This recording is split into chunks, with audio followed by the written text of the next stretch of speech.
ಎರಡು ವಿಚಾರಕ್ಕೆ ಸಂಬಂಧಪಟ್ಟಂತೆ ಇವತ್ತಿನ ಪತ್ರಿಕಾಗೋಷ್ಠಿಯಲ್ಲಿ ನಮ್ಮ ಕರ್ನಾಟಕ ರಾಜ್ಯ ನಾಮದೇವ್ ಶಿಲ್ಪಿ ಸಮಾಜದ ಅಧ್ಯಕ್ಷರಾದಂತಹ ನಾರಾಯಣ್ ವಿ ಕೋಪಡೆಯವರು ಇವತ್ತು ಪತ್ರಿಕಾಗೋಷ್ಠಿಯನ್ನು ಉದ್ದೇಶಿಸಿ ಮಾತಾಡೋರಿದ್ದಾರೆ. ಅವರ ಜೊತೆ ನಮ್ಮ ರಾಜ್ಯ ಸಮಾಜದ ನಿಕಟಪೂರ್ವ ಅಧ್ಯಕ್ಷರು, ಕರ್ನಾಟಕ ಚಲನಚಿತ್ರ ವಾಣಿಜ್ಯ ಮಂಡಳಿಯ ನಿಕಟಪೂರ್ವ ಅಧ್ಯಕ್ಷರು ಆದ ಸುರೇಶ್ ಎನ್ ಮೋಳೆಯವರು ಸಹ ಪತ್ರಿಕಾಗೋಷ್ಠಿಯಲ್ಲಿದ್ದಾರೆ. ಅವರ ಜೊತೆ ನಮ್ಮ ಸಮಾಜದ ರಾಜ್ಯ ಉಪಾಧ್ಯಕ್ಷರಾದ ಶಂಕರ್ ಕಟಾಕರ್ ಅವರು ಈ ಪತ್ರಿಕಾಗೋಷ್ಠಿಯಲ್ಲಿ ಉಪಸ್ಥಿತಿಯಿದ್ದಾರೆ. ನಮ್ಮ ಸಮಾಜದ ರಾಜ್ಯ ಪ್ರಧಾನ ಕಾರ್ಯದರ್ಶಿಯಾದಂತಹ ಮುರಳೀಧರ್ ಆಸರ್ಕರ್ ಅವರು ಈ ಪತ್ರಿಕಾಗೋಷ್ಠಿಯಲ್ಲಿ ಉಪಸ್ಥಿತಿದ್ದಾರೆ. ಈಗ ಈ ಎರಡು ವಿಚಾರಗಳಿಗೆ ಸಂಬಂಧಪಟ್ಟಂತೆ ಇವತ್ತಿನ ಪತ್ರಿಕಾಗೋಷ್ಠಿಯನ್ನ ನಮ್ಮ ರಾಜ್ಯಾಧ್ಯಕ್ಷರಾದಂತಹ ನಾರಾಯಣ್ ವಿ ಕೋಪಡೆಯವರು ನಡೆಸಿಕೊಳ್ಳಲಿದ್ದಾರೆ. ಶಿಲ್ಪಿ ಸಮಾಜ ಬೆಂಗಳೂರು ವಿಲ್ಸನ್ ಗಾರ್ಡನ್ನಲ್ಲಿ ನಮ್ಮ ಸಭಾಭವನವನ್ನು ಉದ್ಘಾಟನೆ ಮಾಡ್ತಾ ಇದ್ದೇವೆ. ನಾವು ಹಿಂದುಳಿದ ವರ್ಗದ 3A ವರ್ಗಕ್ಕೆ ಸೇರಿದವರಾಗಿದ್ದೇವೆ. ರಾಜ್ಯಾದ್ಯಂತ ನಮ್ಮ ಸಮಾಜವು 15 ಲಕ್ಷದಷ್ಟು ಜನಸಂಖ್ಯೆಯನ್ನು ಹೊಂದಿದ್ದೇವೆ. ನಾವು ಟೋಟಲ್ ಕ್ಷತ್ರಿಯ. ಈ ಒಂದು ಸಂದರ್ಭದೊಳಗೆ ಸರ್ಕಾರಕ್ಕೆ ನಮ್ಮ ಒತ್ತಾಯ ಏನಪ್ಪ ಅಂದ್ರೆ, ನಮ್ಮದು 2A ಕೆಟಗರಿ ಇರೋದ್ರಿಂದ ಮತ್ತು ನಮ್ಮ ಜನಸಂಖ್ಯೆ ಕಮ್ಮಿ ಇರೋದ್ರಿಂದ ರಾಜಕೀಯ ಪ್ರಾತಿನಿಧ್ಯ ಬಹಳ ವಂಚಿತರಾಗಿವೆ ನಾವು. ಅದಕ್ಕೆ ಯಾವುದೇ ಕ್ಷೇತ್ರದೊಳಗೆ ನಿಂತು ಆರಿಸ್ಕೊಡುವಂಥ ಶಕ್ತಿ ನಮ್ಮ ಸಮಾಜಕ್ಕಿಲ್ಲ. ಹಾಗಾಗಿ ವಿಧಾನ ಪರಿಷತ್ಗೆ ನಾಮನಿರ್ದೇಶನ ಮಾಡಿಕೊಡ್ಬೇಕು ಅಂತಂದೇಳಿ ನಾವು ಒತ್ತಾಯವನ್ನು ಮಾಡ್ತೇವೆ. ಅದೇ ರೀತಿ ನಮ್ಮ ಸಮಾಜದ ಸಮಗ್ರ ಅಭಿವೃದ್ಧಿ ಸಲುವಾಗಿ ಅಭಿವೃದ್ಧಿ ನಿಗಮವನ್ನು ಸ್ಥಾಪಿಸಿ 50 ಕೋಟಿ ಅನುದಾನವನ್ನು ಅದಕ್ಕೆ ಬಿಡುಗಡೆ ಮಾಡಬೇಕು ಅಂತಂದೇಳಿ ಹಕ್ಕನ್ನು ಒತ್ತಾಯ ಮಾಡ್ತೀವಿ. ಅದೇ ರೀತಿ ಎಲ್ಲ ರಾಜ್ಯದ ತಾಲೂಕುಗಳಲ್ಲಿ ನಾಮದೇವ್ ಸಮುದಾಯ ಭವನಕ್ಕೆ ಸ್ಥಳವನ್ನು ನೀಡಿ ಅದಕ್ಕೂ ಸಹ ಜಮೀನು ನೀಡಿ ಅದಕ್ಕೂ ಸಹ ಹಣ ಬಿಡುಗಡೆ ಮಾಡಬೇಕು. ನಾವು ಇಲ್ಲಿವರೆಗೂ ನಾಮದೇವ್ ಭವನದ ಶಿಕ್ಷಣ ಸಂಸ್ಥೆಗಳಿಲ್ಲ, ಇಂಜಿನಿಯರಿಂಗ್ ಕಾಲೇಜ್ಗಳಿಲ್ಲ, ಪಾಲಿಟೆಕ್ನಿಕ್ ಕಾಲೇಜ್ಗಳು, ಅವನ್ನೆಲ್ಲ ಸ್ಥಾಪನೆ ಮಾಡಲು ನೆರವು ನೀಡಬೇಕು. ನಮ್ಮ ಉದ್ಯೋಗ, ನೇಕಾರಿಕೆ ಮತ್ತು ಈ ಬಟ್ಟೆ ಹೊಲಿಯೋದು ಟೇಲರಿಂಗ್ ಕೆಲಸ ಐತಿ. ಆ ಯೋಜನೆಯಲ್ಲಿ ತರಬೇತಿಯನ್ನು ನೀಡಿ ಸ್ವಂತ ಉದ್ಯಮ ನಡೆಸಲು ಸರ್ಕಾರ ನೆರವು ನೀಡಬೇಕು ಅಂತ ಹೇಳಿ ನಾನು ಹಕ್ಕನ್ನು ಒತ್ತಾಯ ಮಾಡ್ತೀನಿ. ಅದೇ ರೀತಿ ತಾರೀಕು 25ನೇ ತಾರೀಕು ವಿಲ್ಸನ್ ಗಾರ್ಡನ್ನಲ್ಲಿ ನಾವು ನಾಮದೇವ್ ಭವನವನ್ನು ಇಟ್ಟಿದ್ದೇವೆ.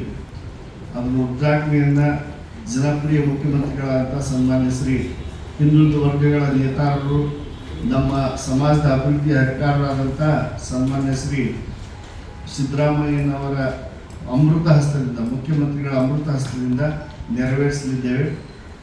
ಅದೇ ರೀತಿ ಈ ಕಾರ್ಯಕ್ರಮದಲ್ಲಿ HK ಪಾಟೀಲ್ ಸಾಹೇಬರು ಭಾಗವಹಿಸ್ತಾ ಇದ್ದಾರೆ, ರಾಮಲಿಂಗಾರೆಡ್ಡಿ ಸಾಹೇಬರು ಭಾಗವಹಿಸ್ತಾ ಇದ್ದಾರೆ, ಹಿಂದುಳಿದ ವರ್ಗಗಳ ಕಲ್ಯಾಣ ಇಲಾಖೆ ಸಚಿವರಾದಂಥ ಶಿವರಾಜ್ ತಂಗಡಗಿ ಅವರು ಭಾಗವಹಿಸ್ತಾ ಇದ್ದಾರೆ, ಮಾಜಿ ಮುಖ್ಯಮಂತ್ರಿಗಳಾದಂಥ ಜಗದೀಶ್ ಶೆಟ್ಟರ್ ಭಾಗವಹಿಸ್ತಾ ಇದ್ದಾರೆ, CC ಪಾಟೀಲ್ ಭಾಗವಹಿಸ್ತಾ ಇದ್ದಾರೆ, ಸ್ಥಳೀಯ ಶಾಸಕರಾದಂಥ ಗರುಡಾಚಾರ್ಯ ಅವರು ಭಾಗವಹಿಸ್ತಾ ಇದ್ದಾರೆ, ರಾಣೆಬೆನ್ನೂರಿನ ಕ್ಷೇತ್ರ ಶಾಸಕರಾದಂಥ ಪ್ರಕಾಶ್ ಗೋಳಿವಾಡ್ ಅವರು ಭಾಗವಹಿಸ್ತಾ ಇದ್ದಾರೆ. ಈ ನಮ್ಮ ಭವನಕ್ಕೆ ಸುಮಾರು 20 ಲಕ್ಷ ಅನುದಾನ ನೀಡಿದಂಥ ಚಲನಚಿತ್ರ ನಟಿಯಾದಂಥ ಮತ್ತು ವಿಧಾನ ಪರಿಷತ್ 10 ಲಕ್ಷಗಳನ್ನು ನೀಡಿದಂಥ ಶ್ರೀಮತಿ ಜಯಮಾಲಾ ಅವರು ಭಾಗವಹಿಸ್ತಾ ಇದ್ದಾರೆ. ಹಿಂದುಳಿದ ವರ್ಗಗಳ ಸಚಿವರಾದಂಥ ಶ್ರೀ ನಾಗರಾಜ್ ಯಾದವ್ ಅವರು ಭಾಗವಹಿಸ್ತಾ ಇದ್ದಾರೆ, ವಿಧಾನ ಪರಿಷತ್ ಸದಸ್ಯರು ಅವರು ಭಾಗವಹಿಸ್ತಾ ಇದ್ದಾರೆ. ಅದೇ ರೀತಿ ನಮ್ಮ ನಾಮದೇವ್ 17ನೇ ಸಂತತಿಯ ಶ್ರೀ ಜ್ಞಾನೇಶ್ವರ ಮಹಾರಾಜರು ಈ ಸಂಪೂರ್ಣ 3 ದಿವಸದ ಕಾರ್ಯಕ್ರಮದಲ್ಲಿ ಭಾಗವಹಿಸಿ ಅವರ ನೇತೃತ್ವದಲ್ಲಿ ನಡೆಯಲಿದೆ. ದಯವಿಟ್ಟು ಈ ಒಂದು ಪತ್ರಿಕಾಗೋಷ್ಠಿಯ ಎಲ್ಲ ವಿಷಯಗಳನ್ನ ಪತ್ರಿಕೆಯಲ್ಲಿ ಆಗಲಿ. ನಾವು ಪಾಂಡವಪುರದ ವಾರ್ಕರಿಗಳು, ನಾವು ಯಾವಾಗಲೂ ಇನ್ನೊಬ್ಬರಿಗೆ ಹಿಂದೆ ಅಂದ್ಕೊಂಡು ಹೋಗಿಲ್ಲ. ಬಟ್ ನಾವು ಅವರಾಗೆ ಭಗವಂತನ ಇಚ್ಛೆಯಿಂದ ನಾವೆಲ್ಲ ಜನಾಂಗದವರು ಕೂಡ ಪಾಂಡುರಂಗ ಭಕ್ತರಿದ್ದಾರೆ. ನಾಟ್ ಓನ್ಲಿ ಮರಾಠಸ್ ಅಂತಲ್ಲ, ಬೇರೆಯವರು ಕೂಡ ಪಾಂಡುರಂಗ ಹೆಮ್ಮೆ ಗೊತ್ತು. ಭಕ್ತ ಕುಂಬಾರ ಸಿಂಹದಲ್ಲಿ ರಾಜ್ಕುಮಾರ್ ಅವರು ಯಾವ ಥರ ಇದ್ರು ಅಂತ ನಮಗೆ ಗೊತ್ತು. ನಮ್ಮ ಸಮಾಜ ಸಣ್ಣ ಸಮಾಜ ಆದರೂ ಭಾಳ ಚೊಕ್ಕವಾದ ಅಚ್ಚುಕಟ್ಟಾಗಿ ವ್ಯವಸ್ಥಿತವಾಗಿ ಹೋಗುವ ಸಮಾಜ. ನಾನು ಹಿಂದಿನ ಅಧ್ಯಕ್ಷ ಆಗಿದ್ದೆ, ಎದುರುಕೋದೆ ನಾನು ಗೌರವಾಧ್ಯಕ್ಷ ಕಾರಣ ನಾವು ವಾಣಿಜ್ಯ ಮಂಡಳಿ ಅಧ್ಯಕ್ಷರಾದ ಮಲ್ಲೇಶ್ವರ ಸಾಗರ್ ಅಧ್ಯಕ್ಷರಾದ ಭಾಳ ಚೆನ್ನಾಗಿ ಭವನ ತುಂಬ ಕಷ್ಟಪಟ್ಟು ಭಾಳ ವರ್ಷಗಳ ನಂತರ ನಮ್ಮ ಸರ್ಕಾರ ಸವಲತ್ತು ಕೂಡ ನೋಡಿದ್ವಿ. ನಮ್ಮ ಮುಖ್ಯವಾಗಿ ಮಾನ್ಯ ಮುಖ್ಯಮಂತ್ರಿ ಸಿದ್ದರಾಮಯ್ಯವರಿಗೆ ನಾವು ನಮ್ಮ ಸಮಾಜದ ಪರವಾಗಿ ಸಂಪೂರ್ಣವಾದ ನಾವು ಭಗವಂತನ ಪಾಲಿಸಿದ್ದು ಅವರಿಗೆ ನೆನೆಸ್ಕೊಳ್ಳೇಬೇಕು. ನಮಗೆ 50 ಲಕ್ಷಗಳನ್ನು ಕೊಟ್ಟರು, 25 ಲಕ್ಷಗಳನ್ನ ಕೊಟ್ಟು ಬಹುಶಃ ನೀರು 1 ಕೋಟಿಯಷ್ಟು ಹಣ ದೇಣಿಗೆಯನ್ನು ನಾವು ಭವನ ಕೊಟ್ಟಿದ್ದಾರೆ. ಯಾವಾಗಲೂ ನಮ್ಮ ಸರ್ಕಾರಕ್ಕೆ ಚಿರುಣಾಗಿದ್ದೀವಿ. ಯಾಕಂದರೆ ಇರೆಸ್ಪೆಕ್ಟಿವ್ ಆಫ್ ಎನಿ ಗೌರ್ಮೆಂಟ್ ಪ್ರತಿಯೊಬ್ಬರು ಕೇಳಿದ ಬೊಮ್ಮಾಯಿಯವರು ಕೂಡ ನಮಗೆ 75 ಲಕ್ಷ ಹಣ ಸ್ಯಾಂಕ್ಷನ್ ಮಾಡಿದ್ದಾರೆ. ಅದು ಕಾರಣಾಂತರ ಬೇಕಾದ ಫೈನಾನ್ಷಿಯಲ್ ಪ್ರಾಬ್ಲಮ್ ಕೊಟ್ಟು ಅದನ್ನು ಕೂಡ ಬಿಡುಗಡೆ ಹಂತದಲ್ಲಿದೆ. ಅದರಿಂದ ಆಮೇಲೆ ಇದ್ರ ಜೊತೆ ಜಯಮಾಲ ಅವರು ನನ್ನ ಅವರ ಭಾವ ಇದರಲ್ಲಿ 10 ಲಕ್ಷಗಳನ್ನು ನಮ್ಮ ಭವನ ಕೊಟ್ಟಿದ್ದಾರೆ. ಜೊತೆ ನಮ್ಮ ರೇವಣ್ಣ ಅವರು HM ರೇವಣ್ಣ ಅವರು ಕೂಡ 5 ಲಕ್ಷ ಕೊಟ್ಟಿದ್ದಾರೆ. ರಾಮಚಂದ್ರಗಳು ಕೂಡ ಕೊಟ್ಟಿದ್ದಾರೆ. ಯಾಕಂದ್ರೆ ನೆನೆಸ್ಕೊಳ್ಳೇಬೇಕು, ಒಂದು ಭವನ ಕಟ್ಟಬೇಕು ಅಂತ ಇವರೆಲ್ಲರ ಸಹಕಾರದಿಂದ ಮತ್ತು ನಮ್ಮೆಲ್ಲ ಜನ ಕೂಡ ಅದಕ್ಕೆ ನಾವು 3 ಕೋಟಿ ರೂಪಾಯಿ ಹಣ ನಾವು ಖರ್ಚು ಮಾಡಿದ್ವಿ. ಸರ್ಕಾರ ಜಾಗ ಕೂಡ 3 ಕೋಟಿ ಹಣದಲ್ಲಿ 1 ಕೋಟಿ 1.5 ಕೋಟಿ ನಾವು ನಮ್ಮ ಸರ್ಕಾರ ಕೂಡ ಅರ್ಧ ನಾವು ಬಡದಾದ್ರು ಮನೆ ಹೋಗಿ ಕಲೆಕ್ಟ್ ಮಾಡಿಕೊಂಡು ಸ್ವಂತ ದೇಣಿಗೆ ಹೇಳಿದೆ, ಇನ್ನೊಬ್ರಿಗೆ ತೊಂದರೆ ಕೊಡದೆ ಅಂತ ಭವನ ಕಟ್ಟಕ್ಕೆ ನಮ್ಮ ಕಾರಣಕರ್ತರು ನಾರಾಯಣ ಗೋಪಡೆ ಅವರು, ಶಂಕರ ಕಟ್ಟಾಕ್ ಅವರು, ರಾಜೇಶ್ ಅವರು, ನಮ್ಮ ಅಸಲ್ಕರ್ ಅವರು. ಆಮೇಲೆ ನಮ್ಮಲ್ಲಿ ಬಹಳ ಶಿಸ್ತು ಜನ. ನಾವು ಯಾವತ್ತೂ ರಾಜಕಾರಣದಲ್ಲಿ ಇಂಥದೇ ಬೇಕು, ಹೀಗೆ ಬೇಕು, ಅದೇ ಬೇಕು ನಾವು ಕೇಳಿಲ್ಲ. ನಾವು ಖಂಡಿತ ತಮ್ಮ ಮೂಲಕ ಮಾಧ್ಯಮ ಇದ್ರೆ ಯಾವುದೇ ಇಲ್ಲ, ಮಾಧ್ಯಮದವರ ಮೂಲಕ ತಾವೇ ಸರ್ಕಾರಕ್ಕೆ ನಮ್ಮ ಬಗ್ಗೆ ಒಂದು ಪ್ರಚಾರ ಮಾಡಿ ವಾರ್ಕರಿ ಸಮುದಾಯದವರಿಗೆ ನಮಗೆ ಒಂದು ಜಾಗ ಕೊಡುವಂಥದ್ದು. ಯಾವುದು ವಿಧಾನ ಪರಿಷತ್ತಿನೋ MLC ಇನ್ನೊಂದು ಬೋರ್ಡ್ ಚೇರ್ಮನ್ಗಳು ಇನ್ಯಾವುದೇ ಥರ MLAಗಳು. ಯಾಕಂದ್ರೆ ನಮಗೆ ಸಮೂಹನ ಸಂಘಟನೆ ಮಾಡೋ ಶಕ್ತಿ ನಮ್ಮಲ್ಲಿದೆ. ನಮ್ಗೆ ನಾವು ಯಾವ ಕ್ಯಾಸ್ಟ್ ನಮ್ಗೆ ಜಾತಿ ಗೀತಿ ಏನಿಲ್ಲ, ಎಲ್ಲ ಜಾತಿಗಳ ಜನ. ಆಮೇಲೆ ಕರ್ನಾಟಕದಲ್ಲಿ ನಾವು ಮರಾಠಿಗರಲ್ಲಿ ಕರ್ನಾಟಕದ ಮರಾಠಿಗರಿಗೆ ಯಾವತ್ತೂ ನಾವು ಸಪೋರ್ಟ್ ಮಾಡ್ತೀವಿ.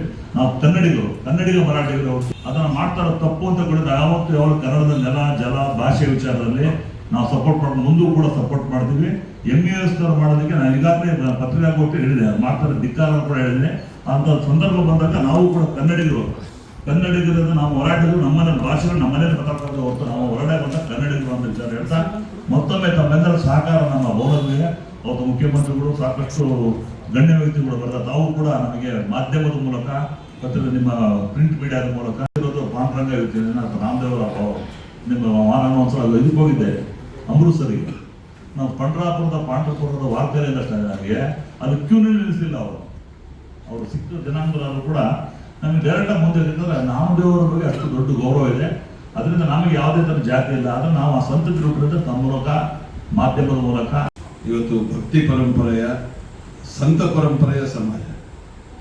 ಇವತ್ತು ಧಾರ್ಮಿಕ ಮನೋಭಾವನೆ ಇಟ್ಕೊಂಡು ಟೈಲರಿಂಗ್ ವೃತ್ತಿಯನ್ನು ನಡೆಸ್ಕೊಂಡು ಇನ್ನಿತರೆ ವರ್ಗದ ಎಲ್ಲ ಜನರನ್ನ ಪ್ರೀತಿ ಪಾತ್ರರಾಗಿ ನೋಡ್ತಾ ನಮ್ಮ ಸಮಾಜ ಇವತ್ತು ಮುಂದೆ ಬರ್ತಾ ಇದೆ. ಅದರಲ್ಲಿ ಅನೇಕ ಸರ್ಕಾರದ ಸವಲತ್ತುಗಳನ್ನು ಕೂಡ ನಾವು ಮುಖ್ಯಮಂತ್ರಿಗಳಲ್ಲಿ ಕೇಳ್ಕೊಂಡಿದ್ದೇವೆ. ರಾಜಕೀಯ ಪ್ರಾತಿನಿಧ್ಯ ಬೇಕು. ನಮ್ಮ ಹಿರಿಯರಾಗಿರ್ತಕ್ಕಂಥ NM ಸುರೇಶ್ ಅವರು ಕೂಡ ಇವತ್ತು ಈ ಪ್ರಾತಿನಿಧ್ಯಕ್ಕೆ ಅರ್ಹರು. ಅದೇ ರೀತಿ ಶ್ರೀ ನಾರಾಯಣ ಕೋಪರ್ಡೆ ಅವರು ನಮ್ಮ ಅಧ್ಯಕ್ಷರು, ನಾಮದೇವ ಸಂಹಿತೆ ಸಮಾಜದ ಅಧ್ಯಕ್ಷರು, ಮೂಲತಃ ಧಾರವಾಡದವರು. ಅವರು ಕೂಡ ಸಮಾಜ ಸೇವೆಯಲ್ಲಿ ತನ್ನದೇ ಆದಂಥ ಛಾಪನ್ನು ಮೂಡಿಸಿರ್ತಕ್ಕಂಥ ವ್ಯಕ್ತಿಗಳು. ಇನ್ನೂ ಅನೇಕ ಜನ ಹಿರಿಯರು ನಮ್ಮ ಸಮಾಜದಲ್ಲಿ ಇದ್ದಾರೆ. ಅವ್ರಿಗೂ ಕೂಡ ಈ ಒಂದು ಪ್ರಾತಿನಿಧ್ಯ ಸಿಗಬೇಕು ಅನ್ನೋ ಒಂದು ಅಭಿಲಾಷೆ ಕೂಡ ನಮ್ಮ ಸಮಾಜದಾಗಿದೆ. ನಾನು ಒಂದು ಎಲ್ಲ ವಿಷಯಗಳನ್ನು ಈಗಾಗಲೇ NM ಸುರೇಶ್ ಅವರು ಮತ್ತು ನಾರಾಯಣ ಕೋಪರ್ಡೆ ಅವರು ತಿಳಿಸಿದ್ದಾರೆ. ನಿಮ್ಮಲ್ಲಿ ಒಂದು ಕಳಕಳಿಯ ವಿನಂತಿ, ಈ 23, 24, 20 ಬರಬೇಕು. 23 ಮತ್ತು 25 12 10ವರೆಯಿಂದ ಮುಖ್ಯಮಂತ್ರಿಗಳು ಉದ್ಘಾಟನೆ ಸಮಾರಂಭದಿಂದ ದಯವಿಟ್ಟು ತಾವೆಲ್ಲರೂ ಭಾಗವಹಿಸಬೇಕು ಅಂತ. 23 ಬೆಳಿಗ್ಗೆ ಸರ್.